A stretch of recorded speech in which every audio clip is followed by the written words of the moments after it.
मुझे जवाब चाहिए में आपका स्वागत है। नमस्कार, आपके साथ हूं मैं राजीव शर्मा। और इससे पहले कि हम अपने मुझे जवाब चाहिए के खास टॉपिक पर बात चर्चा शुरू करें, बड़ी खबर की तरफ एक रुख कर लेते हैं।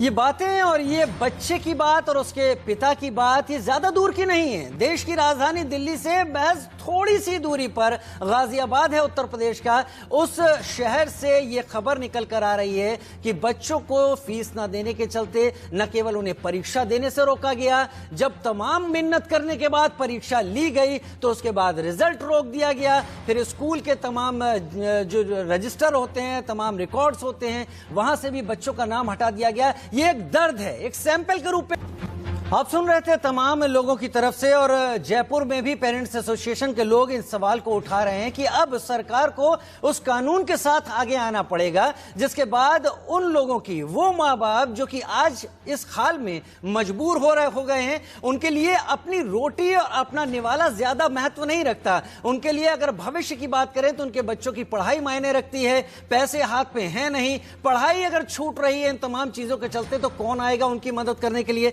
मेरे साथ एक बड़ा पैनल इस वक्त जुड़ रहा है जो इस मसले पर अपनी बेबाक राय जरूर रखेगा। मेरे साथ भास्कर अग्रवाल जुड़ रहे हैं जो कि एडवोकेट हैं, राइट टू एजुकेशन एक्टिविस्ट भी हैं। इसके साथ होने के नाते मैं भी उसके एक हिस्से से गुजर चुका हूं, लिहाजा मैं ये नहीं कहूंगा कि आप जो तमाम बातें रख रही हैं उसमें वो बढ़ा चढ़ा के कही जा रही हैं। सत्यता है, कितनी सत्यता है और उन तमाम कमियों को हम कैसे दूर कर सकते हैं, क्या दूर किया जा रहा है। मैं भास्कर अग्रवाल के पास पहले गया था, भास्कर से हमारी बात नहीं हो पाई थी। भास्कर एडवोकेट है, आरटीए एक्टिविस्ट भी आप हैं, आप क्या इन तकलीफों को सुन पा रहे हैं, क्या तकलीफों को देख पा रहे हैं और क्या ऐसे भी स्कूल हैं जो इन तमाम तकलीफों को अब एड्रेस कर रहे हैं, ये मानते हुए कि लंबे वक्त तक उन्होंने इन तमाम शिक्षार्थियों के चलते, इन तमाम पेरेंट्स के चलते अपना एक मुकाम बनाया, अपनी एक जगह बनाई, अपनी माली हैसियत भी उन्होंने बढ़ाई। क्या अब स्कूल सुन रहे हैं, देख रहे हैं, बदलता हुआ दिख रहा है आपको कुछ?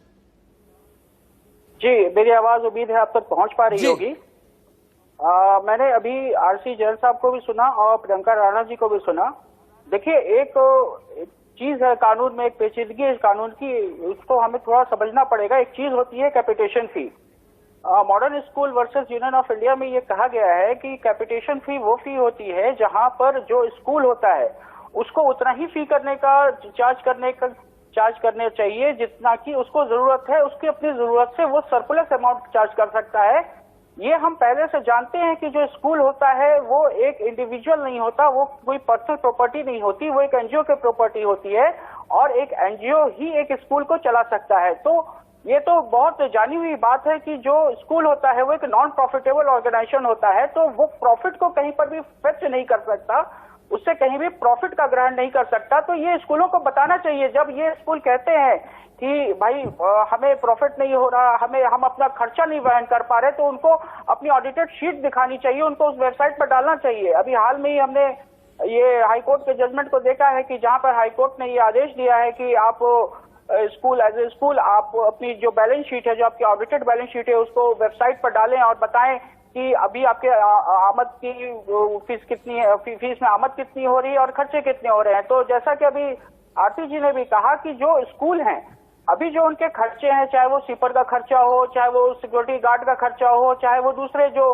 नॉन टीचिंग स्टाफ का खर्चा हो, वो खर्चे काफी नीचे आ गए हैं। तो उस केस में, उस दशा में अगर स्कूल ये कहते हैं कि नहीं जी हम फीस तो पूरी लेंगे और हम खर्चे आधे ही करेंगे, तो ये कहीं ना कहीं ये कैपिटेशन फी की तरफ भी ये मामला बढ़ता है। इसमें कानून की पेचीदगियां भी सामने आ सकती हैं और मुझे ऐसा लगता है कि खास इस परिस्थिति में, पहले की परिस्थिति को अगर छोड़ दिया जाए तो खास आज की अब की परिस्थिति में ये एक ऐसा मामला भी है जहां पर हमें ये देखना पड़ेगा कि स्कूल में जो इनकम आ रही है और जो स्कूल खर्च कर रहा है कहीं वो सरप्लस फंड से कहीं ज्यादा तो नहीं जा रहा।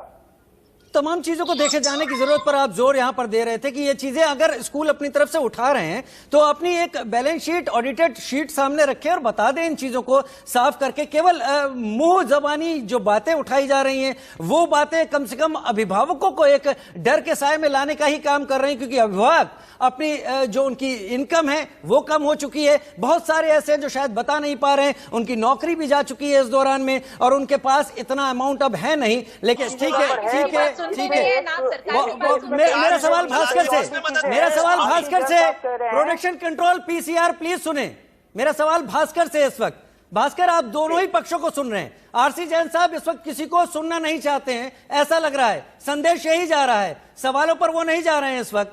भास्कर, अभी क्या स्थिति है? क्या जो माँ बाप हैं जो फीस नहीं दे पा रहे हैं, या स्कूलों का जो तर्क है कि उनके पास फीस ही केवल एक जरिया है, इस सब में हल क्या दिखाई पड़ रहा है? भास्कर, आप तो एक्टिविस्ट हैं। देखिए 2-3 चीजें बहुत मैं साफ कर देना चाहता हूं। सबसे पहले तो इस सवाल का जवाब देने से पहले मैं आपसे 2 सेकंड चाहता हूं ये कहने के लिए कि आरसी जैन साहब जो ये बात कह रहे थे कि एक बच्चे की फीस 3 बच्चे मिलकर के उठा रहे हैं, तो मैं आपको बता दूं कि ऐसा कभी भी नहीं होता है। जो सरकार होता है, जो गवर्नमेंट की तरफ से उन बच्चों के जो आरटीई एक्ट के अंदर में 25% की जो रिजर्वेशन होती है, गवर्नमेंट उनको हर स्कूल को उनकी फीस देती है जो सरकार की तरफ से तय होती है। दूसरी बात, जहां तक ऑडिट रिपोर्ट का सवाल है, तो ये बात बहुत ही स्पष्ट तौर से है कि जो ऑडिट रिपोर्ट है वो सारे स्कूल नहीं जमा करते हैं, गवर्नमेंट के स्कूल्स नहीं जमा कर रहे हैं। तो वैसी स्थिति में जब गवर्नमेंट को स्कूल ऑडिट रिपोर्ट अपनी नहीं जमा करेंगे, न ही वो पेरेंट्स को दिखाने को तैयार है, न ही वो वेबसाइट को दिखाने को तैयार है, तो हम ये कैसे मान लें कि वो जो ऑडिट रिपोर्ट है जो उनके पास, जो एलिजिबली जो कहा जा रहा है कि वो उनके पास है, वो सही मायनों में जो अकाउंटिंग है वो मौखिक तौर पर जो बताया जा रहा है वो सही बता रहे हैं, जब तक कि वो प्रपत्र के तौर पर, प्रपत्र के रूप में किसी भी वेबसाइट पर नहीं अवेलेबल है, पेरेंट को एक्सेसिबल नहीं है। तो ऐसी स्थिति में पेरेंट तो ये अंदाजा लगाता है ना कि जब एक मोटी फीस जब वो दे रहा है, तो एक ऐसे समय में जब एक कोरोना का समय है, जब एक लॉकडाउन का समय है, जब सबकी नौकरियां जा रही हैं, ऐसे समय में तो क्या वो उस फीस को थोड़े दिनों के लिए रोक सकता है, स्कूल उसको कम कर सकता है, या ठीक है भास्कर, आरसी जैन साहब लोन मोरेटोरियम का हवाला दे रहे थे।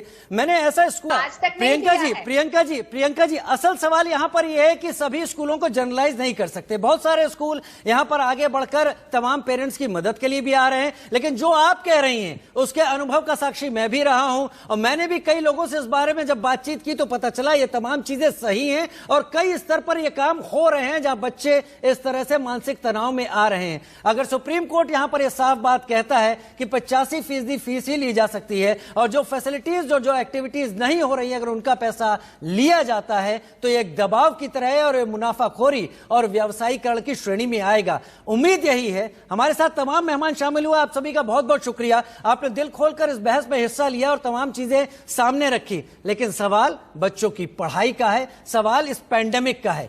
इस वक्त दोनों को ही आगे बढ़ना होगा। यह बात सच है कि जो मां बाप है जिनके पास बच्चे हैं, बोझ असल में उनके पास कहीं ज्यादा है। स्कूलों को आगे बढ़ना ही होगा। बहुत शुक्रिया हमारे साथ जुड़ने के लिए। एक छोटे से ब्रेक का